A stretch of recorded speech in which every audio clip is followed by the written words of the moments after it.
This is the Bill Press Show.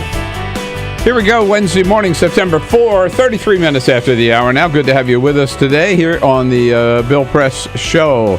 Don't forget, we're coming to you live on your local progressive talk radio station all across this great land of ours. You can also stream us live at youtube.com/TalkerTV, as long as you know how to spell Talker, Tawkr TV. Isn't that how everybody spells Talker? Yeah, right. As of today, it is. And so, radio, live stream. Next Monday, we'll be back on television on Free Speech TV. Look forward to that. And we are coming to you live from our nation's capital, brought to you today by the United Steelworkers and their great international president, Leo Gerard. The United Steelworkers, North America's largest industrial union, representing over 1.2 million active and retired members. You can find out more about their good work at usw.org. And one thing Leo Gerard and the Steelworkers are always fighting for is getting America's manufacturing jobs back here getting manufacturing jobs back to the United States and increasing America's manufacturing base. That's sort of the subject of a new documentary out called American Made Movie. It debuts this week in theaters in Chicago and Atlanta, and later this week in Los Angeles and New York. Will be coming to your local theater near you. Scott Paul is the president of the Alliance for American Manufacturing and appears in the movie. He's been working on this issue for a long time, joining us in studio this morning. Hey, Scott. Bill, good to be with you. Hey, good to see you again. So the movie is out there. Nathan McGill, who's a co-producer of the movie, might be joining us a little bit later. Tell us, this movie was how long in the making, and what's the focus of it?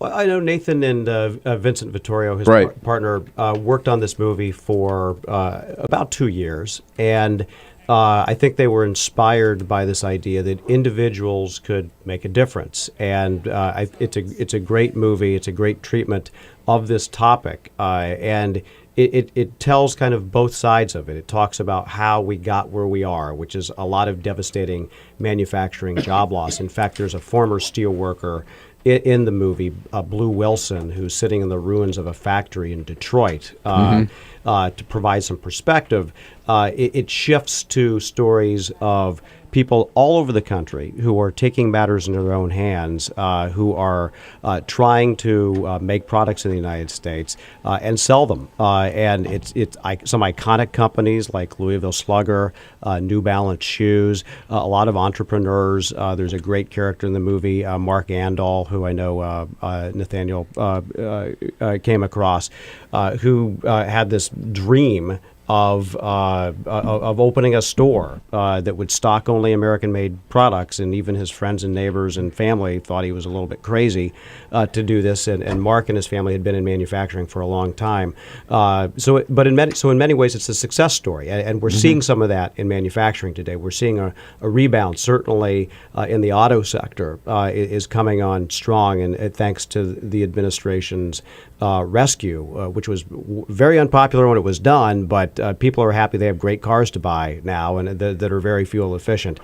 So it tracks some of these success stories and talks about what is possible and what is our part in all of this. How can we make this movement flourish? And we mentioned the Phantom co-producer Nathan McGill, who was in studio with us a month or so ago, and lo and behold, here he is. I have appeared. Just showed up. Hey, yes. Nathan, nice to see you. It's good to see you again, too. Congratulations. Thank you so much. So you are launched this week where? Yeah, we launched in Atlanta and Chicago.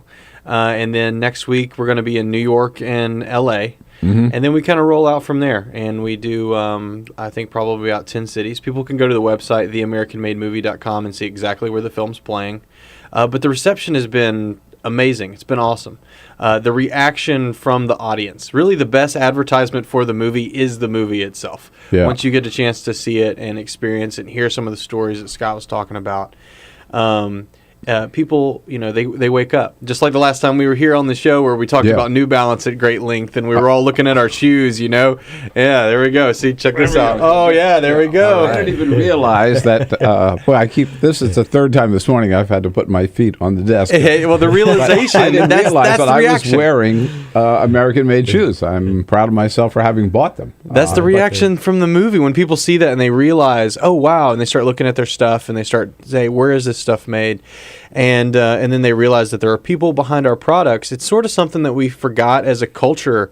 We just forgot about it. We're very disposable people. We like to buy things and throw it away and not think too much about it. But there are people behind our products, people that make this stuff, craftsmen and women that are very talented individuals, skillfully trained. So. Oh yeah, no. I mean, I've always had great faith and reverence for American workers. Right? We could make anything and make it better than anybody else on the planet. I think, Scott, I was interested to hear you say that manufacturing is coming back in this country. Now, autos for sure, and we are making better cars, putting out a better product, and reopening plants and hiring people back.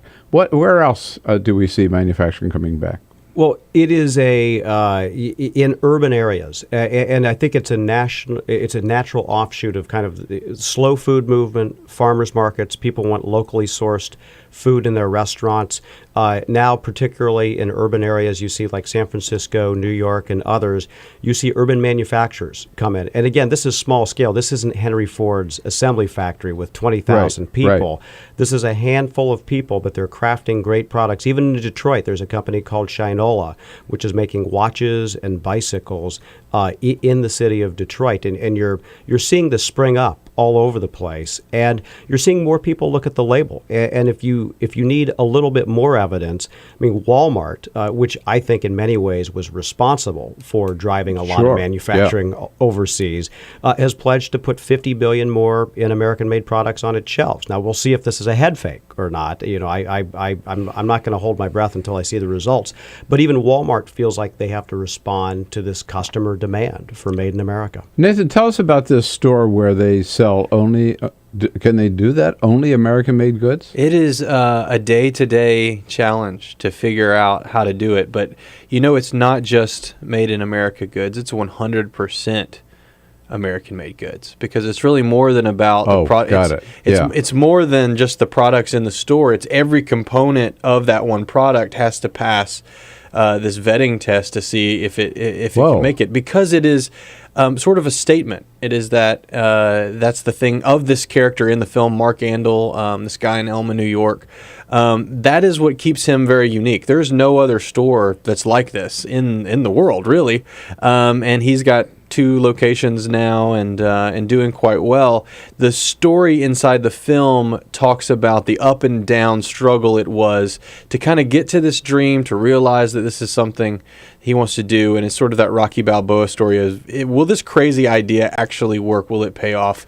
And so these are totally 100% every component of these products, and it has to pass that test in order to get into the store. Absolutely. And it would. Wow. Yeah, it is a really interesting thing. So pretty cool. How about clothing? Yeah, he's got clothing. He's got blue jeans. He's got and I think that's the interesting thing. Even when we were Bangladesh, right? All the clothes that we wear. Right, on a day-to-day basis. Yeah, I mean, if you look where things are made. But, when we were doing the merchandising for the film, because the film's got to have T-shirts and movie posters and DVDs and all this sort of stuff, we said, well, look, if we're going to do this, let's live up to Mark's standards and try to see if we can do this. Wow. Can we make a DVD that's 100%? Can we make a CD that's 100%?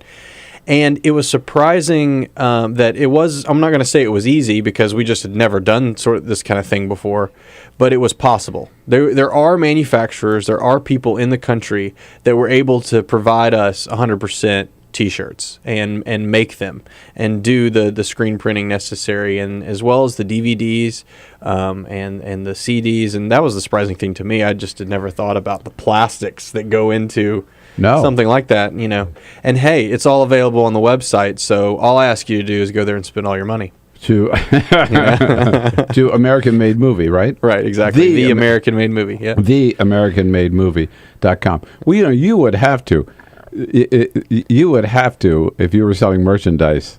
The last thing you want is for somebody to buy to buy a mug or something like that, and it comes out made in China, right? Yeah, exactly.